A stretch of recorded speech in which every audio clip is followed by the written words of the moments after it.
You're listening to a 3CR podcast created in the studios of independent community radio station 3CR in Melbourne, Australia. For more information, go to allthews.3cr.org.au. Become a subscriber and support Radical Radio. Call 03 9419 8377 or subscribe online at 3cr.org.au/subscribe.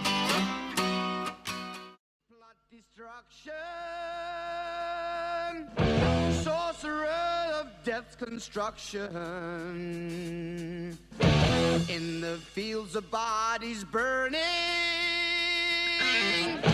as the war machine keeps turning, death and hatred to mankind, poisoning their brainwashed mind. Welcome to the Anarchist World This Week, broadcast across Australia on the National Community Radio Satellite. Listen to the Anarchist World This Week, Australia's sacred cow slaughterhouse. Listen to analysis of local, national, international events. Listen to analysis you'll never hear anywhere else.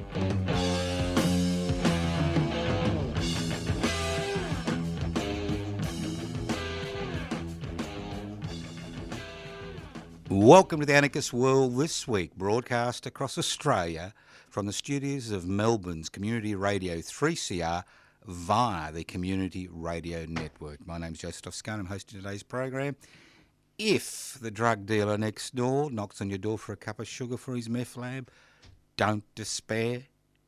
Don't despair. If the police raid you because you've got a Palestinian flag in New South Wales, don't despair. The program is podcast. You can access the podcast by going to 3cr.org.au. That's 3cr.org.au. My name's Joseph Toscano. Messages can be left on 0439 395 489. I don't respond to rude messages. Not that I ever get any. Not that I'm encouraging you to send me rude messages. You can email me at info@pibci.net or anarchistage@yahoo.com. Websites, anarchistmedia.org. Public interest before corporate interest, that's pibci.net. The list goes on and on. Lots of things happening in the world today. Many YouTube channels, josetoscano.num. Public interest before corporate interests. You name it, we've got it. Instagrams. Who knows what else is out there. But ultimately, it doesn't matter how much social media you wallow in like pigs in mud. The fact is that it's only when you take that step outside your front door and get involved in real, not virtual activities that things begin to change.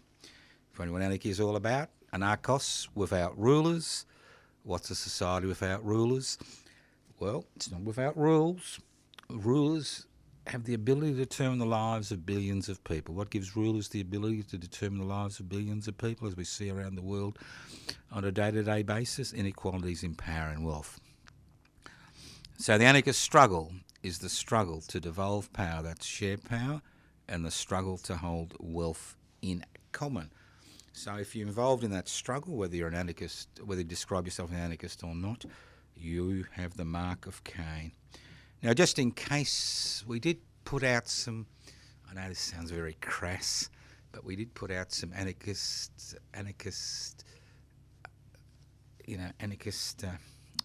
T-shirts. Ooh, I think about a year ago. We've got 3 left. Anarchist World This Week T-shirts. We've got 3 left. So, if you want to grab one of those T-shirts, there's only 3 extra small ones. They're actually bigger than extra small. I think they're about small. You can ring 9419 8377 if you're listening to this program interstate, 039 419 8377, and snatch them up, or go to the 3CR website and look at their program there and snatch them up. There's 3 left. Let's get rid of them. Now let's get on to some real news. Israel butchers Gaza while world averts its gaze. You get that feeling? You get that feeling, don't you? Now, they describe this as a war. There's a war in Gaza. a war. Well, actually, we're not looking at a war. It's a little bit like shooting fish in a barrel, or more importantly, bombing fish in a barrel. Because you see, Gaza's about half the size of Canberra. And over the past 2 weeks, we've had, maybe 18,000. That's right, 18,000 bombs, Israeli bombs, land on Gaza. There's 2.3 million people, minus 5,000. That's the death toll currently in Gaza. Half of them are children 15 and under. There's one way out, and that's into Egypt, and that's heavily guarded, so nobody can leave. And little enters. And we've seen some quite horrific situations. And as I said before, brutality begets brutality. And as people are beginning to realise, the Hamas attack into southern Israel hasn't got a 2-week history. We're talking about a 56-year history, 16-year history of blockade of Gaza. I mean, if I do what the Israelis have done to the Gazans the Palestinians over the last 16 years to a dog, I'd find myself in court. So, what's it achieving? What's the Israeli hard line achieving? Are they going to wipe out Hamas, as they keep telling us? Now, you've got to understand, Hamas has maybe a terrorist organisation in Australia, but in many parts of the world, especially the Middle East, it's just seen as a legitimate resistance movement. And in Gaza, it's their government. So what's going to achieve? Well, all it's going to achieve is going to create a new generation of brutalised Hamas fighters. A new generation. It's been 56 years since the 67 war. It's been over 70 years since Israel was created. No political solution has been found to the situation, and we're now seeing a horror story unfold in Gaza. A story which will most likely expand in the very near future, in the next few days, as we see a new front open up by Hezbollah in northern Israel and northern Lebanon. I should say southern Lebanon. So you can actually see what's unfolding. But we like to think of the West as having moral superiority.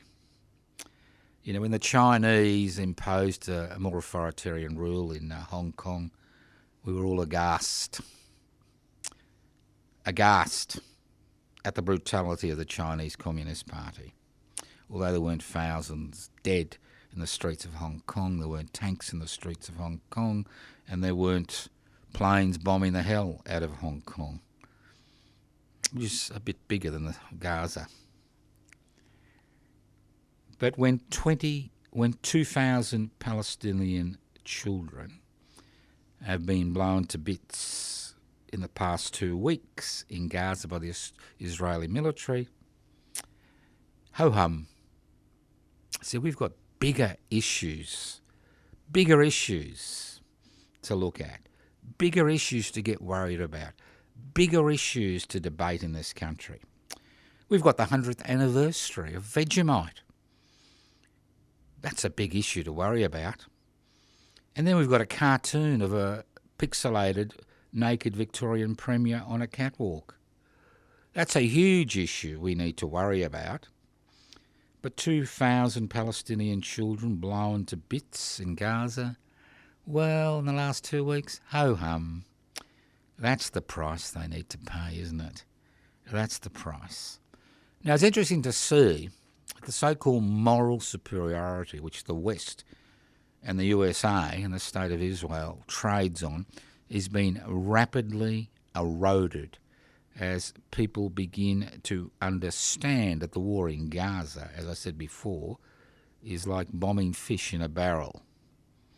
You have a captured population, which is basically in a prison, which was created by the Israeli state, now finding themselves being bombed daily.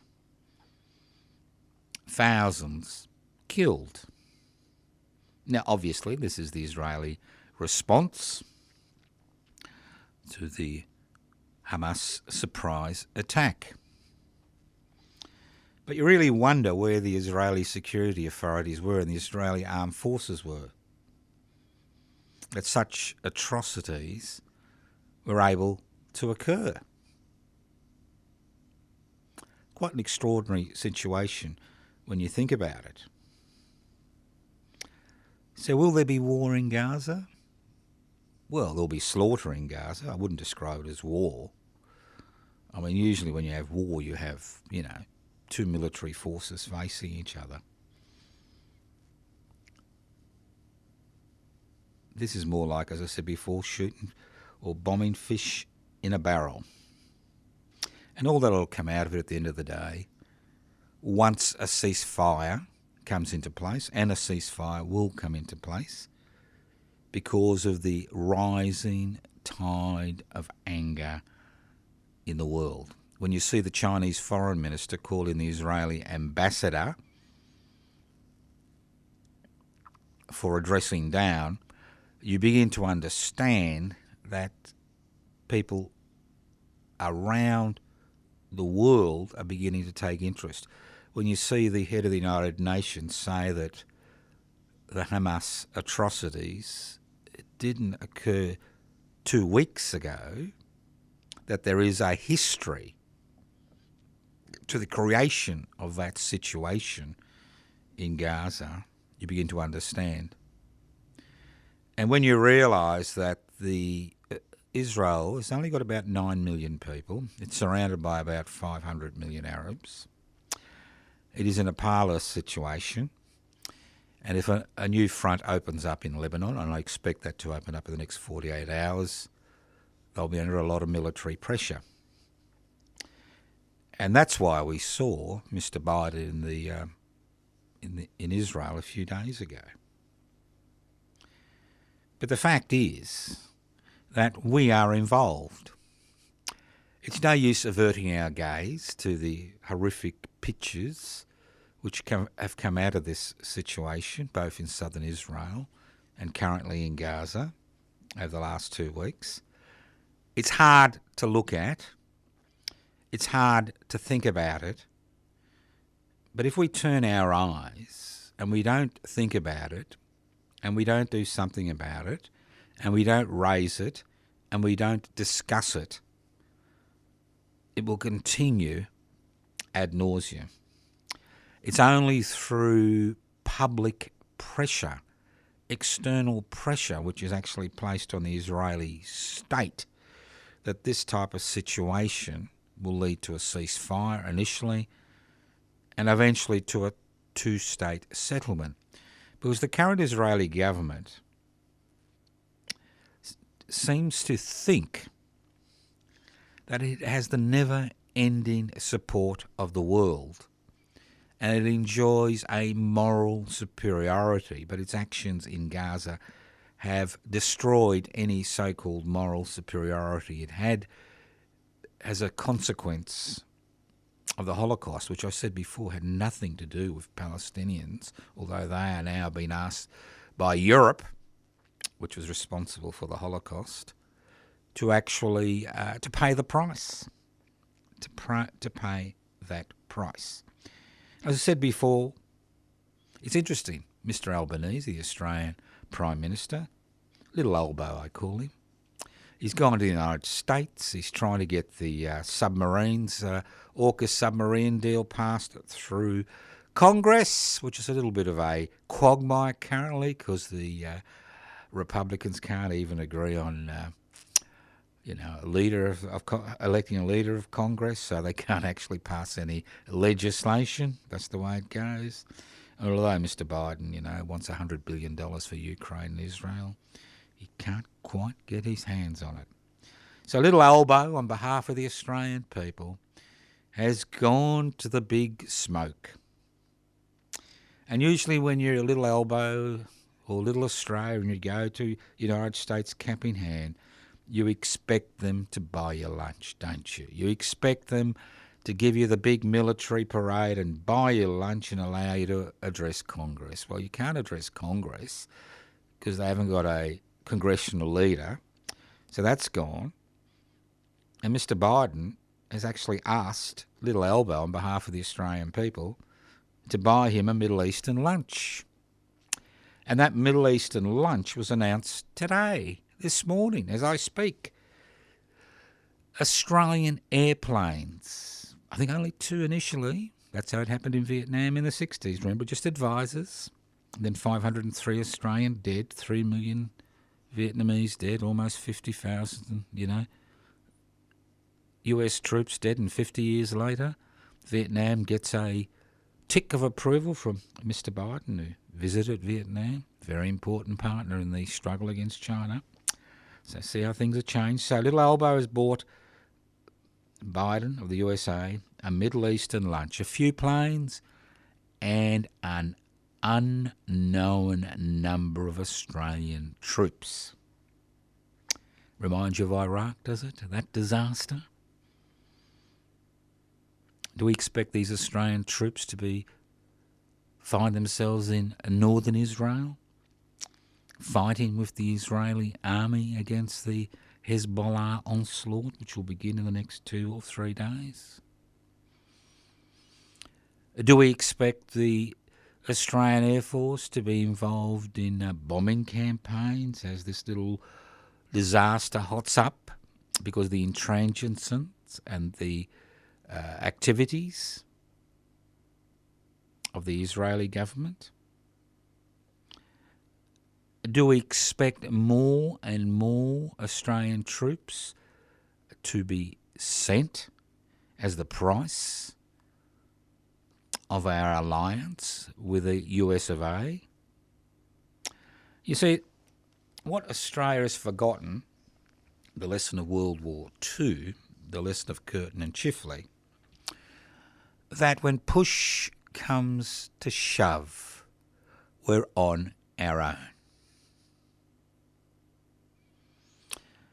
The Australian Prime Minister during World War II had demanded that Australian troops be sent back to Australia to defend Australia from the Japanese Imperial Forces' onslaught, which created a lot more damage in northern Australia than Australians knew at that particular point in time, and most Australians realise today. When push came to shove, we had to defend ourselves. And it's the same if you look at Australian or USA military history over the last 50 or so years. Look at Vietnam. Who cut and run? The US forces. Look at Afghanistan recently. 20 years of war, and the organisations which were left behind in Afghanistan, the government organisations, were so riddled with corruption that they were overrun by a poorly armed Taliban within 2 weeks. Look at the disaster in Iraq, which led to the creation of Islamic State, the million dead. In that ability, in that ability to try to change the government of the day. Extraordinary. So when push comes to shove, and we've seen this already in the US Congress, the USA is primarily interested in the USA. They're really not interested in their allies, because if push comes to shove, it's not their allies that count. What counts is their security. And if they need to cut and run, they will cut and run. And we see this on a regular basis. Let's move on. Let's look at our region right now. The Indonesian presidential elections will occur in 4 months. the current Indonesian president, Joko, has done his 2 terms. And what's happened? His son has now, with his father's blessing, has now teamed up with a war criminal. With a war criminal involved in atrocities in East Timor before independence and in West Papua. Pro bono. General pro bono. He will be the next president of Indonesia within 4 months. Do you think anything will change for West Papuans, apart from increased repression, increased military aggression, increased atrocities, increased kidnappings, increasing numbers of bodies on the streets of activists? Do you think we'll see the Australian government jump up and down about the death of 500,000 West Papuans in their own country in the last 60 years and the continuing war the West Papuan independence movement is involved in against the military forces? Do we see the Australian government talk about stopping training Indonesian troops? Do we see them raising the issue of West Papua with the Indonesian government? No, but we do see them jumping up and down regarding Hong Kong, regarding the Uyghurs, regarding Ukraine, regarding Israel.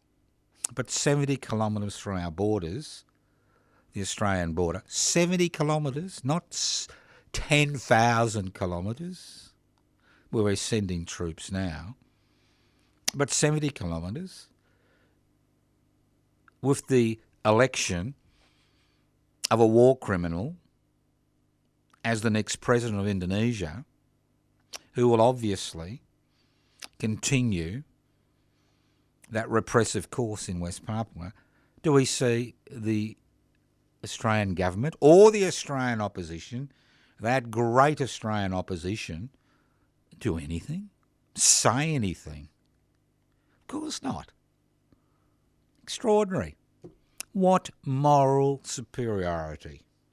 We have no moral superiority. Whether it's the atrocities which were committed against this country's First Nations people and the atrocity of the 14th of October 2023, when the hand of First Nations people was pushed away by us settlers. Do we really think that our security is intrinsically tied to the USA? Do we really think that? And if we do, we're fools. We are total fools, because little Albo, little Mr. Albanese, the Australian Prime Minister, as he wanders towards Congress and finds the doors are locked and he can't address Congress because they can't even elect a speaker, let alone pass legislation in such a dysfunctional state. Do you really think that if push comes to shove and American sovereign interests are threatened, that we would somehow, as a people, be protected by the US? There is no free lunch. In a capitalist society, obviously there's no free lunch. And obviously, the fact that Albanese's visit to Washington to visit Mr. Biden, the zombie American president, and I've seen more life in some zombie movies than Mr. Biden, that we've got to buy him lunch, we've got to give him a few military aircraft and an unknown number of troops, that there is some moral superiority regarding our politics, the way we deal with atrocities across the world? Of course there's none. And obviously if we continue down this pathway, we will find ourselves in the same situation that Australia found itself in World War II as the Japanese imperial forces came through Japan. While Australia's hardened, battle-prepared troops were in the Middle East once again, at Tobruk, fighting the German army, we relied on 18 and 19 and 20-year-old conscripts to halt the Japanese at Gaza, the Chocos, as they were termed. It was the Chocos, the chocolate soldiers that would melt in the sun, who were the real heroes of World War II, who turned the Japanese invasion back at Gaza. And we need to remember those lessons of history, that ultimately our defence as a sovereign state, and more so as people, not a sovereign state, our defence is ultimately dependent on us, nobody else. And with the coming election of a war criminal as president of Indonesia, we need to be in a position to be able to mobilise forces when necessary. You're listening to the Anarchist World This Week, broadcast across Australia via the Community Radio Network. This program is streaming live from the studios of 3CR in Melbourne via the Community Radio Network across Australia. My name is Joseph Toscano. I'm hosting today's program. Let's move on. Look, I love being an Australian. I was born in this country, so don't tell me to go back home. Well, you could tell me to go back to Europe. That's where my ancestors came from, but I'm one of the settlers, you know. You know, not the real settlers, not the squatter class, not a descendant of the squatter class. You know, one of those children of migrants who were brought across to do all that work after World War II because it was about populating or perishing as a nation. Yeah. So, but I love being an Australian because, you know, I love sport. No. I don't like the AFL. I don't like rugby union. I don't even know what it is. Rugby league, volleyball. Well, no, I don't think we have a volleyball team. Oh, we've got a beach volleyball team. That's right. Cricket. What else is there? You name it, there's sport. Tiddlywinks, lacrosse, golf.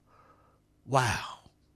Sporting nation. I live in the sporting capital of the universe, Melbourne town, where 100,000 people crowd into the MCG to watch their favourite team kick a ball through, what is it, a hoop? No, between sticks. You know, it's a great place. But there is one sport that I really admire, my fellow Australians. You like that? My fellow Australians. I think I'm Gough Whitlam, don't I? My fellow Australians. It's minority bashing. That's right. The AFL isn't Australia's favourite sport. The Matildas isn't Australia's favourite sporting team. Australia's favourite sport is minority bashing. It's a great sport. Because like Gaza, you know, if you've got a minority and you've got overwhelming superiority, it's very easy to indulge yourself in minority bashing, and usually there's very little, how shall I put it, consequences. And over the last 30 years, we have seen an extraordinary amount of minority bashing. It's not just based on race. That's the great thing about minority bashing is our favourite sport. You know, the favourite national sport is equal opportunity. It's an equal opportunity sport. Everybody's welcome. You know, we had, in the good old days, we had the gays to bash. But unfortunately things have changed and they've now been incorporated in Australian society. Then I remember during the Howard regime we had those asylum seekers who were throwing their children in the ocean. Yep. We had at least a decade of minority bashing as far as asylum seekers and refugees were concerned. Hasn't stopped, but it hasn't reached the crescendo. You know, it was a great sport, that minority bashing. And then, you know, we had the wonderful minority bashing of people on social security benefits. You know, the fiasco we just had through the Morrison government where they were trying to extract money people didn't owe, you know, in the robo-debt scheme from Australians, mainly on, you know, on unemployment benefits. They're leaners, aren't they? And those people on disability support pensions, they've all got Mediterranean backs, haven't they? You know, they're not real Aussies. You know, they're leaners. They're leaners. And we love that sport. Went on for years, although the courts found it was illegal not to give money back to that particular minority. But as an Australian, I am always proud of us as far as how the main minority bashing sport we have. You know, when everything else fails, is First Nations minority bashing. National sport. If you haven't got asylum seekers, refugees, people on social security benefits, you know, Muslims, that was a good minority to bash a few years ago. There's always Australia's Indigenous people, Aboriginal and Torres Strait Islanders. That is the epitome. That is the Colosseum. That's right, of our minority bashing. And you see, while we're minority bashing, we actually forget that most of us are part of a minority. That most of us can find ourselves in the spotlight of institutions, governments and corporations which need to divide us in order to continue to grow the inequalities which exist in this country. That's right. Divide and rule. Divide us on the basis of religion. Divide us on the basis of culture, language, sexuality, gender. You name it. As long as we continue to somehow believe that the other, not the 1% that own the means of production, distribution, exchange and communication, not those people who exercise authority in this country, whether it's officially through government or unofficially through the corporate sector, we will continue to revel in Australia's favourite sport, minority bashing. Let's move on. Now, did you know, now, I'm sure you did, I mean, everybody listens to the Anarchist World This Week knows everything, obviously. If you didn't know everything, you wouldn't listen to the Anarchist World This Week. You'd be listening to some commercial radio station talk about the 100th anniversary of Vegemite, or about a pixelated cartoon of the Victorian Premier, who I understand was naked on a catwalk in a cartoon. Heaven forbid. Did you know that Australians, the 1%ers, have $370 billion in foreign tax havens? That's right. Legally, of course. Legally. You know, everything that's done in this country is legal. $370 billion in foreign tax havens. While 36% of Australian households face food insecurity. And the Reserve Bank is now crapping on about increasing interest rates because of inflation which is caused not by you and me, but supply issues, external issues, wars. The list goes on and on. But you've noticed during this period that company profits haven't decreased, especially bank profits. They continue to close branches. They continue to force you to be a little addition to their computer. Go over there, boy, go over there, girl, over there, whoever you are. Do it on the computer. We don't want to see you. We just want your money. And a million children living in poverty in this country. This extraordinarily rich society in comparison to the rest of the world. And we continue to have these issues. Every Royal Commission we've had in the last 4 or 5 years has highlighted the inadequacies of the aged care sector, the robo-debt fiasco, veteran suicide, that Royal Commission's still going on. The list goes on and on. And all of those that you who believe that we're all equal before the law, go to court without a lawyer and see how equal you are. But I thought that was an interesting fact. Not fairy, not like the social media crap, you drown in. Irrelevant shit that's mainly usually made up by people who don't even know what they're talking about. Well, that's why it's belief system.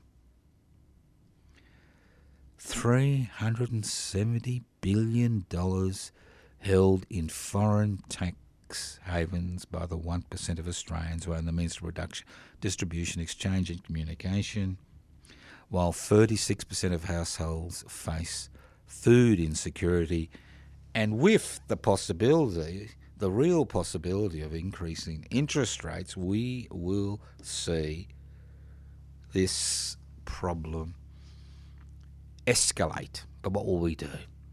Well, we will go in for the old minority bashing. 14th of October 2023, Australia's Day of Shame. Put back reconciliation by decades. I won't see it in my lifetime. I won't see a treaty in my lifetime. I won't see truth-telling in my lifetime. Maybe at the 300th anniversary of 2 or 3 more generations, and it's 235 years since colonisation began, we will see something. So it was really fascinating to see the black sovereign movement used by as a football, by racist elements, and not only the racist elements, which we can deal with, but the squatters. That's right, the descendants of the squatters. Those generations which got all that free land and that free convict labour. Because remember, Australia was based on 3 principles. Genocide, free land, to gentlemen of name and quality, only gentlemen of name and quality, and free labour, convict labour, as I mentioned a few weeks ago about poor old James Strater, who in March, I think it was 1825, I could be wrong, was charged with the heinous crime of encouraging his master's servants to oblige him to increase their pay and improve their rations. And for that heinous crime, he was sentenced to 500 lashes of the cat o' nine tail. That's 500 lashes. And if he survived the 500 lashes, he was going to be thrown into solitary confinement for a month on bread and water. And then he was sent to Port Macquarie in Western Tasmania to serve the rest of his sentence. And things were so harsh in Port Macquarie, it made Norfolk Island look like a picnic, that convicts would draw lots to see who would kill whom, so that they would be hung because of that murder. That's right. James Strater, March 1825. Has much changed? Not really when you think about it. You listen to The Anarchist World this week, broadcast across Australia via the Community Radio Network. Good news. Yeah, I thought we'd have a bit of good news on The Anarchist World this week. There's no point always having bad news, is there? No, not the second coming. I'm relying on that to happen in the Middle East, all right? You know, all those Christian fundamentalists who believe Christ or God or whatever, I know, is going to come down, and the Middle East is going to be the epicenter for the destruction of the world. Well, maybe they're right. You never know the way things are moving. Remember how World War I started when a Serbian nationalist, no, not an anarchist, a Serbian nationalist assassinated the Archduke Ferdinand, and all because of all the different alliances. The World War I broke out and 25 million workers, including 62,000 Australians, died at either end of a bayonet, fighting the good fight, not for democracy, not for freedom, but for God, King and country. And it is good to know that we can do the same thing. We can still fight for our King, Prince Charlie. So the good news is not the second coming. The good news, I found this incredible. I really did. There's a lot of incredible things in the world today. But Microsoft, that good citizen of the world, has teamed up with Australia's security agencies. That's the agencies that are there to protect you from the likes of Hamas and the West Papua Independent Movement, and the Chinese, and the Russians, and the Martians. They're all there. They're there to protect you. And all those people who want to get their access to your bank account because you've been forced into to computerise your money. Well, they have formed a partnership. I describe it as the private-public partnership of the 21st century. Wow. They're going to give us $5 billion for nothing. Yeah.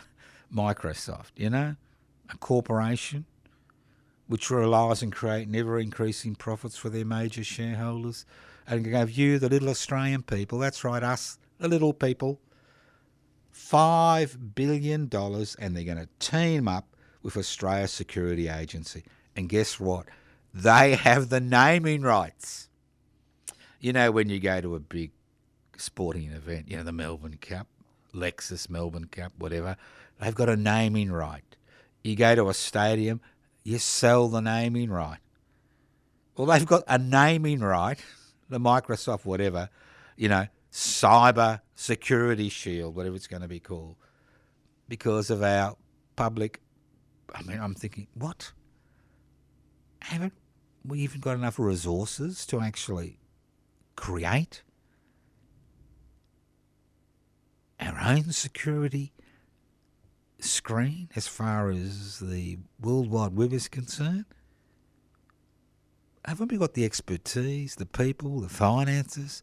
We're going to have to rely on a large corporation to actually finance it and control it.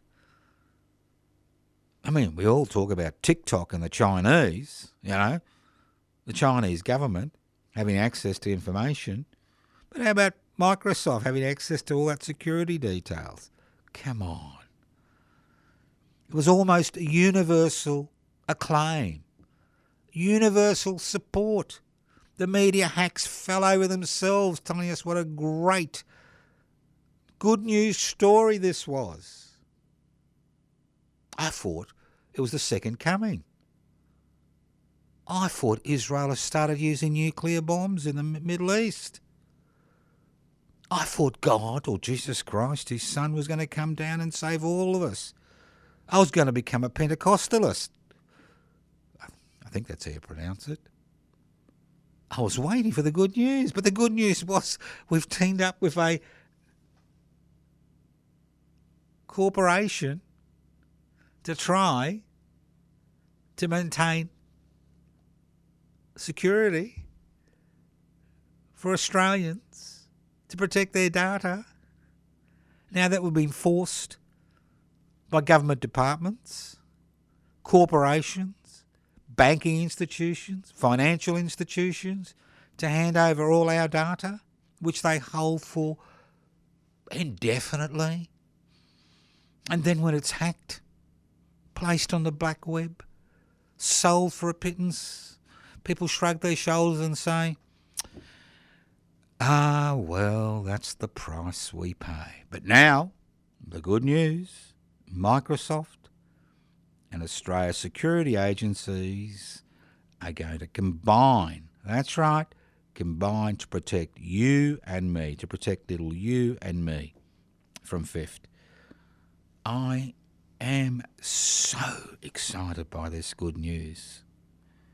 I feel like tearing my clothes off and joining the Victorian Premier on the catwalk, in a cartoon, obviously. What wonderful news. What wonderful news. It makes the second coming look pale by insignificance. Good news. That's what I like on the Anarchist World this week. All we have is good news. Here I am, broadcasting in a box, listening. That's right, I am listening to the hole that's been dug next door. But that's a different story. There'll be all this new housing which will be created. You got a few mil, you'll be able to move in. You know, you need a few mil, but so it's good to see. Now, more good news. The Australian housing crisis. Everything's thrown at it, bar the kitchen sink and public housing. A little bit like the Microsoft Security private-public partnership, the partnership of the 21st century. We hear state governments talk about housing. We hear the federal government talk about assisting the state government to provide housing for Australians. We hear talk about people being forced to sell their homes because their interest rates has increased their mortgage repayments from $2,000 to $3,000, in a 12-month period. We hear about rents going up 30% in the last, we see people wandering the streets who are homeless. But we have a solution that excludes public housing. That's the beauty. Now in the 50s or the 40s, when returned servicemen and women who had done the hard work came back to this country, many found themselves homeless. Have a look at pictures of Melbourne in the 1940s. Tent cities of returned servicemen and women in the Botanical Gardens and the MCG. Pressure was placed on governments and an extensive public housing program resulted, not just in Victoria but the rest of Australia.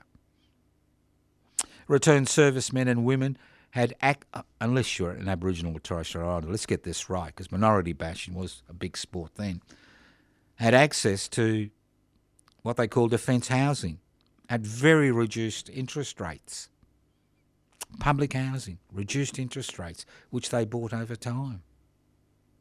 15% of Victorians were in public housing by the end of the 1960s. Today it's 3%. As the Victorian government and the New South Wales government and many other state governments around the country have jumped on the private-public partnership bandwagon, giving state-owned land, government-owned land to the private sector to build housing.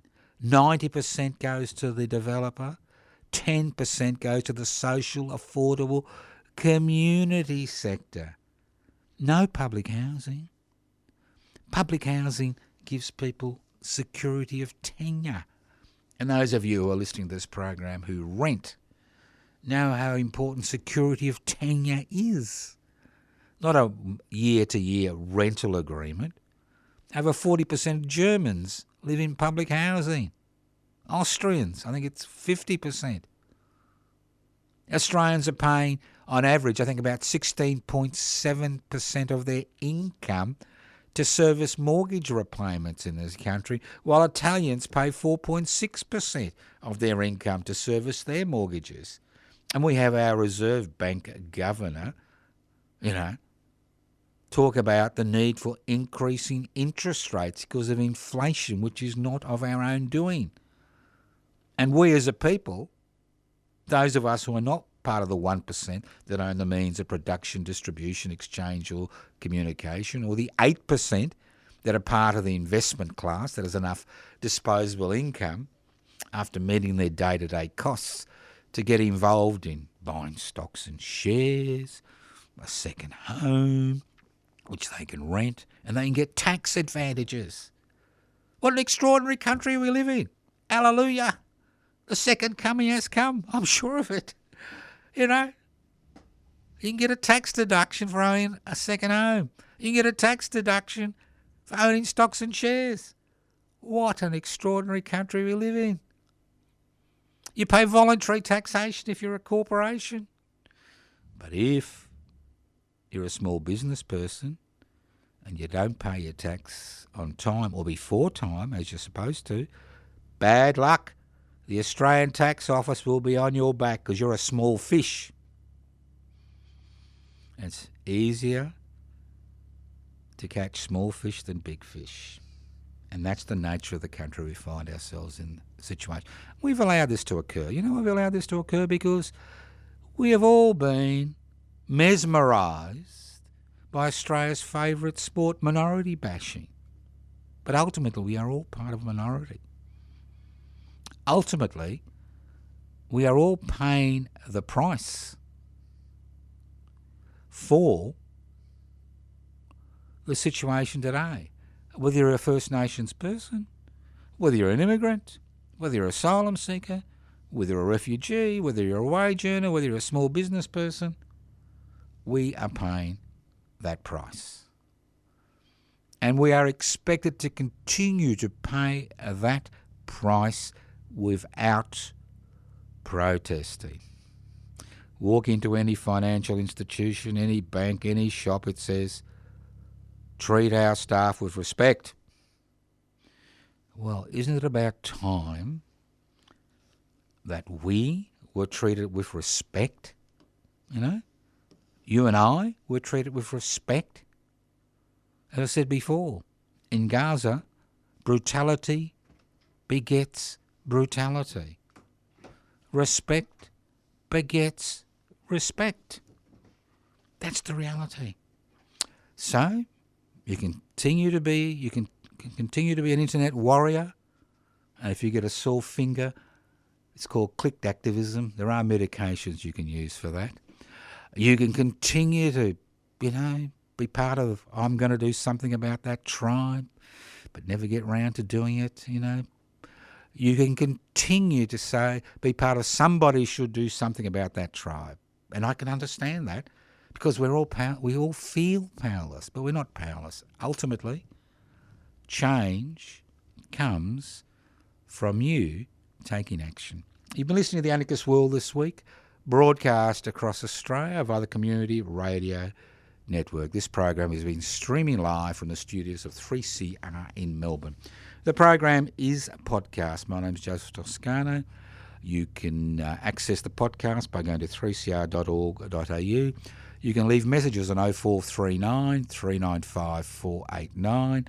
You can write to us at Post Office Box 20, Parkville 3052. Post Office. Yes, you can write letters. Happy to accept them. You can email us at anarchistage@yahoo.com or info@pibc.net. That's info@pibc.net. You've been listening to The Anarchist World this week on your favourite local community radio station across Australia, north to south, east to west, courtesy of those great folk at the Community Radio Network. Listen in, to the Anarchist World this week on your favourite local community radio station next week. And if the first time you listen to the Anarchist World this week and it's not on your favourite community radio station, knock on the station manager's door. Say, are you a member of the community radio network? If you're not, why not broadcast the Anarchist World this week? And like 4ZZZ, if you're not a member of the community radio network, we can send you the program. Thank you once again for listening to the Anarchist World this week on your favourite community radio station. Evil minds that plot destruction, sorcerer of death's construction. An analysis you'll never hear anywhere else. Anarchist World this week, Australia's sacred cow slaughterhouse, 10 a.m. every Wednesday. Listen to the Anarchist World this week for an up-to-date analysis of local, national and international events. Poisoning their brainwashed minds. Oh, Lord, yeah.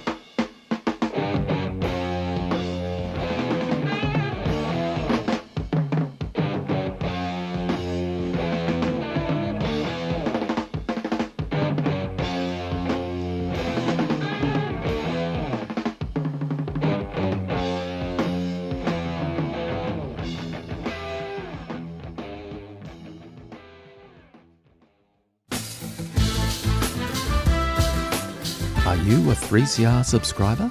We really need our listeners to subscribe to the station. It helps us remain financially independent and is an important part of our community governance. It's just $40 concession, $80 waived, $150 for a band or organisation, and $300 solidarity.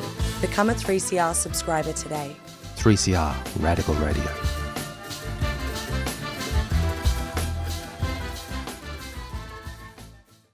You've been listening to a 3CR podcast produced in the studios of independent community radio station 3CR in Melbourne, Australia. For more information, go to allthews.3cr.org.au.